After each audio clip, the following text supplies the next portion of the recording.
Hello everyone, good morning to all of you and welcome back to my channel. आज है 6 जुलाई और 6 जुलाई से related जितने भी इंपॉर्टेंट क्वेश्चन हैं उन सभी को इस वीडियो में कवर करेंगे। यदि आपको इस वीडियो की पीडीएफ चाहिए तो आप हमारे डिस्क्रिप्शन बॉक्स से डाउनलोड कर सकते हैं। वीडियो को शुरू करने से पहले वीडियो को लाइक कर दें और जो चैनल पर नए हैं चैनल को सब्सक्राइब कर लें, बेल आइकन को प्रेस कर लें ताकि हमारी वीडियो की नोटिफिकेशन आप तक पहुँच सके। फर्स्ट क्वेश्चन है, वर्ल्ड जूनोसिस डे कब मनाया जाता है? आंसर है ऑप्शन डी, 6 जुलाई को, यानी आज के दिन ही वर्ल्ड जूनोसिस डे मनाया जाता है।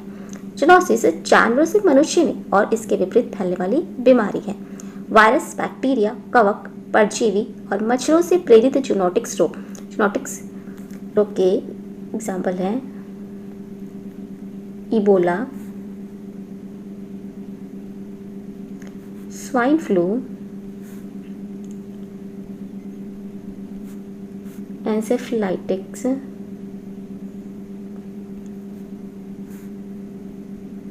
कोविड-19।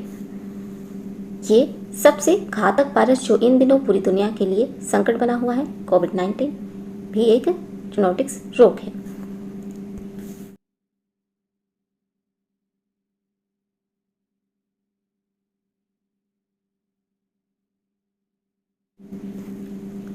बाकी ऑप्शंस को देखें तो 1 जुलाई को मनाया गया था संधि लेखाकार दिवस। 1 जुलाई को ही मनाया गया था कनाडा दिवस और 1 जुलाई को ही मनाया गया था चार्टर्ड अकाउंटेंट डे।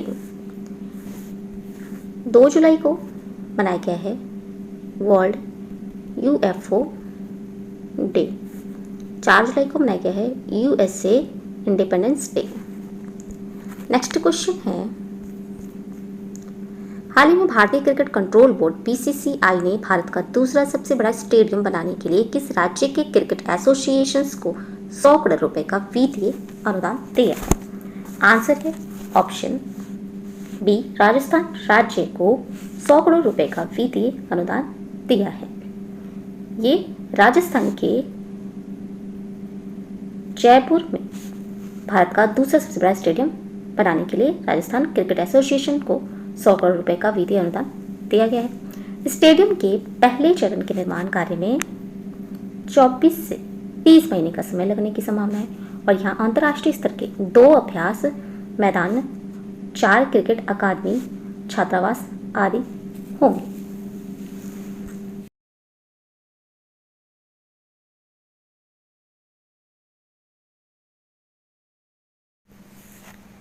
ये है राजस्थान राज्य और राजस्थान राज्य की राजधानी है जयपुर और उसका गठन किया गया था 1 नवंबर 1956 में। यहाँ के मुख्यमंत्री हैं अशोक गहलोत और राज्यपाल हैं कलराज मिश्र। राजस्थान राज्य के पड़ोसी राज्य हैं गुजरात, पंजाब, हरियाणा और उत्तर प्रदेश, मध्य प्रदेश इसके पड़ोसी राज्य हैं। और राजस्थान राज्य में माउंट आबू तिलवाड़ा बंदर स्थित है और 2 बाघ अभयारण्य जिसका नाम है रणथंभौर और सरिस्का राजस्थान राज्य में स्थित है। केवलादेव राष्ट्रीय उद्यान ये यूनेस्को का विश्व धरोहर का दर्जा पाने वाला एकमात्र अभयारण्य है, केवलादेव राष्ट्रीय उद्यान। और जयपुर को भारत का पेरिस कहा जाता है।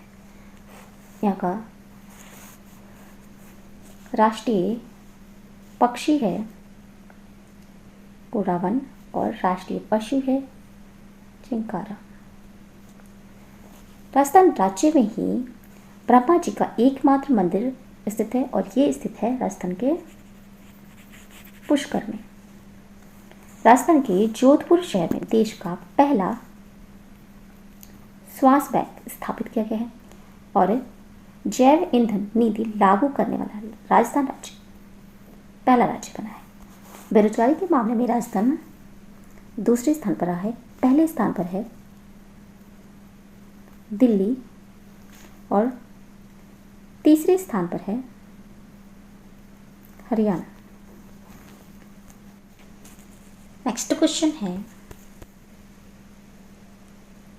हाल ही में इनोवेशन एम्बेसडर प्रोग्राम शुरू करने के लिए शिक्षा मंत्रालय के इनोवेशन सेल और एग्रीटेक के साथ किसने सहयोग किया है? आंसर ऑप्शन है केंद्रीय माध्यमिक शिक्षा बोर्ड ने इनोवेशन एम्बेसडर प्रोग्राम शुरू करने के लिए शिक्षा मंत्रालय के केंद्रीय सेल और एग्रीटेक के साथ केंद्रीय माध्यमिक शिक्षा बोर्ड ने सहयोग किया है। कार्यक्रम CBSE शिक्षकों के लिए शुरू किया जाएगा, जहां बोर्ड 50,000 शिक्षकों को इनोवेशन एम्बेसडर के रूप में प्रशिक्षित करेगा। CBSE शिक्षकों के लिए ऑनलाइन प्रशिक्षण कार्यक्रम 16 जुलाई 2021 को शुरू किया जाएगा।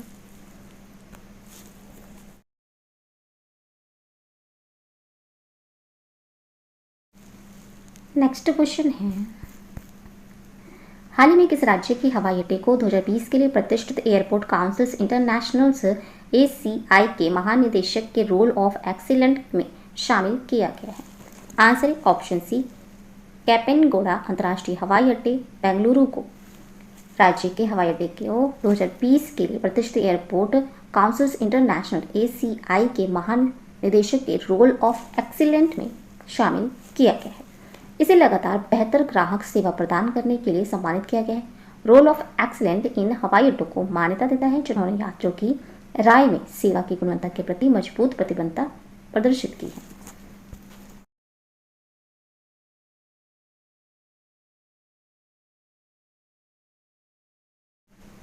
नेक्स्ट क्वेश्चन है,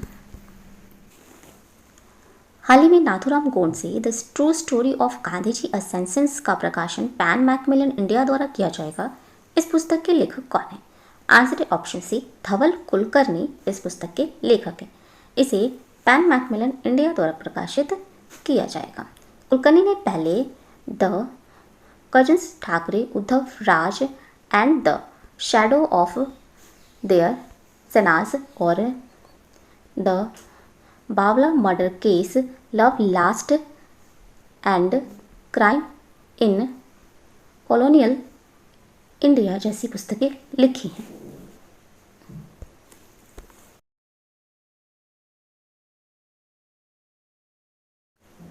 नेक्स्ट क्वेश्चन है, हाल ही में कोविड-19 महामारी के दौरान स्थानीय उद्यमिता को बढ़ावा देने पर केंद्रित एक ऐप फ्लिपकार्ट का शॉपसी लॉन्च किया गया है। इसमें कंपनी का लक्ष्य कब तक 25 मिलियन से अधिक ऑनलाइन उद्यमियों को सक्षम बनाना है?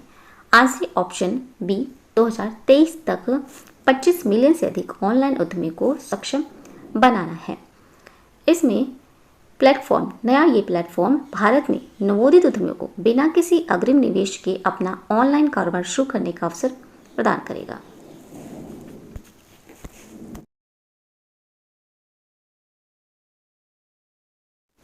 नेक्स्ट क्वेश्चन है, हाल ही में 5 जुलाई 2021 को आभासी तौर पर national initiatives for proficiency in readings with understanding and numeracy का शुभारंभ किसने किया है?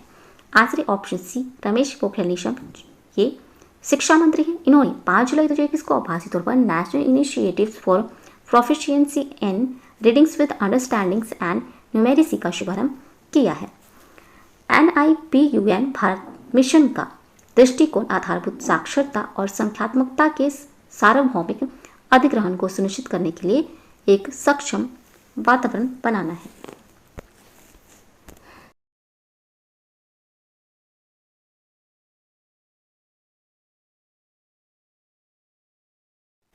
नेक्स्ट क्वेश्चन है,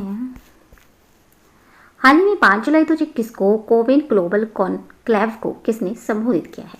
answer option C Narendra Modi ji ने 5 जुलाई 2021 को कोविन ग्लोबल कॉन्क्लेव को संबोधित किया है। भारत कोविड-19 का मुकाबला करने के लिए कोविन को विश्व के लिए एक डिजिटल पब्लिक गुड के रूप में पेश करता है। कोविड-19 वैक्सीन पंजीकरण पोर्टल कोविन बहुत लोकप्रिय हो गया है और विदेशी देश इस तकनीक में रुचि दिखा रहे हैं। मध्य एशिया, लैटिन अमेरिका और अफ्रीका के 50 से अधिक देश इसमें रुचि रखते हैं।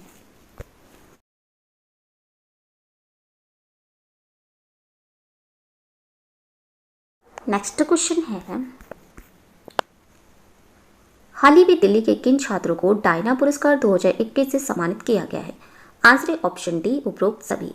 सना मित्तर, कैफ अली, देवांशी रंजन, इन तीनों को डायना पुरस्कार 2021 से सम्मानित किया गया है। सना मित्तर ने हमने किताबों में स्वच्छता, प्रदूषण, गरीबी, भूखमरी, गुणवत्ता युक्त शिक्षा समेत 17 संयुक्त राष्ट्र शब्द विकास लक्ष्य के बारे में पढ़ा है, पर सना मित्तर इन लक्ष्यों की प्राप्ति की दिशा में प्रयासरत हैं। ये पंजाबी पाक की निवासी हैं और ये 19 साल की हैं।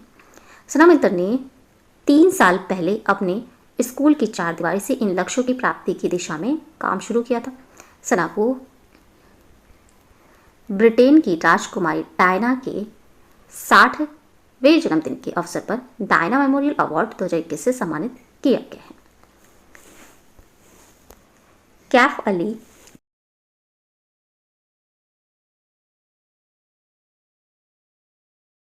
ये जामिया मालिया इस्लामिया के छात्र हैं। इन्हें कोविड-19 इनोवेशन स्पेस एरा के लिए प्रतिष्ठित डायना अवार्ड 2021 से सम्मानित किया गया है। कैफ अली को यह सम्मान कोरोना के साथ बदलती दुनिया में असाधारण योगदान के लिए दिया गया है। देवांशी रंजन ये लेडी श्रीराम कॉलेज की छात्रा है और ये 21 साल की हैं।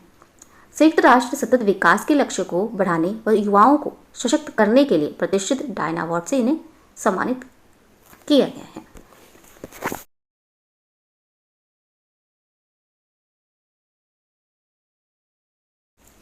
डायना अवार्ड के मुख्य कार्यकारी अधिकारी हैं टेसी ओजो। चैरिटी उन नए चेंजमेकर युवाओं को बधाई देती है जिन्होंने इसे यूके से प्राप्त किया है और ऐसे युवा अपने क्षेत्र में अन्य युवाओं को भी प्रेरित करेंगे। ये अवार्ड 9 से 25 साल तक की आयु वाले युवाओं को दिया जाता है, जिसे इस साल विश्व भर में 400 युवाओं को दिया गया है। नेक्स्ट क्वेश्चन है, हाल ही में टोक्यो ओलंपिक के लिए डिस्कस थ्रो में क्वालिफाई करने वाली भारतीय खिलाड़ी कौन बनी है? आंसर है option A Seema Punia Tokyo Olympic के लिए डिस्कस थ्रो में क्वालिफाई करने वाली भारतीय खिलाड़ी बनी है। इन्होंने राष्ट्रीय अंतर्राज्यीय एथलेटिक्स चैंपियनशिप में 63.70 मिनट का थ्रो फेंक कर स्वर्ण पदक जीता है। ये 37 साल की हैं। इन्होंने 2018 में राष्ट्रमंडल खेलों में रजत और 2018 एशियाई खेलों में कांस्य पदक जीता था और 63.50 मीटर का ओलंपिक्स क्वालिफाई मार्क हासिल किया है। सीमा पुनिया 2004, 2012 और 2016 के बाद यह चौथा ओलंपिक्स है और वे इस स्पर्धा में ओलंपिक के लिए क्वालिफाई करने वाली दूसरी भारतीय महिला है। पहली हैं राष्ट्रीय रिकॉर्डधारी कमलप्रीत कौर। इन्होंने 66.59 मीटर का थ्रो फेंक कर क्वालिफाई किया था।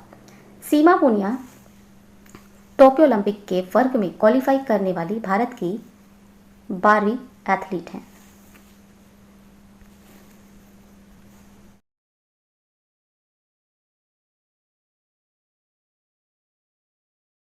नेक्स्ट क्वेश्चन है, हाल ही में लॉन्च पुस्तक ग्रोइंग अप बाइडेन के लेखक कौन हैं?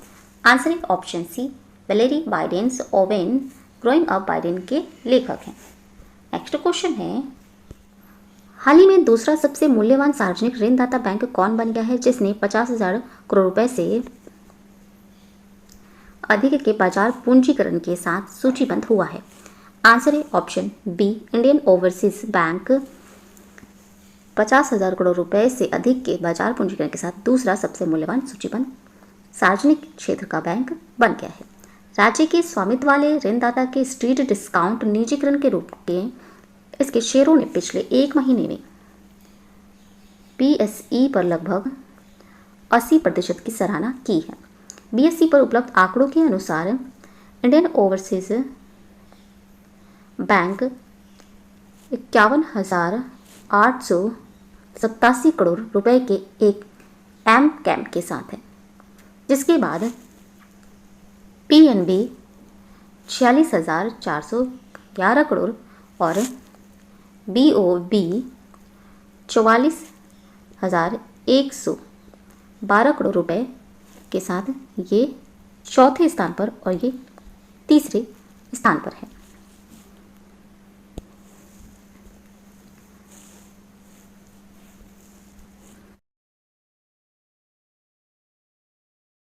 इंडियन ओवरसीज बैंक का हेडक्वार्टर है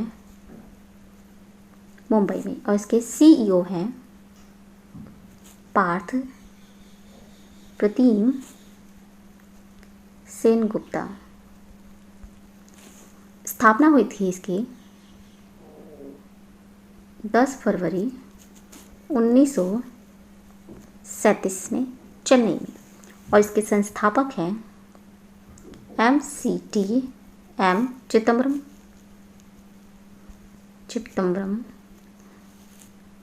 चेट्टियार। तो ये थे आज के इंपॉर्टेंट करंट अफेयर्स। अगर ये वीडियो अच्छा लगा हो तो प्लीज़ हमारे चैनल को लाइक शेयर एंड सब्सक्राइब जरूर करें। Thank you so much.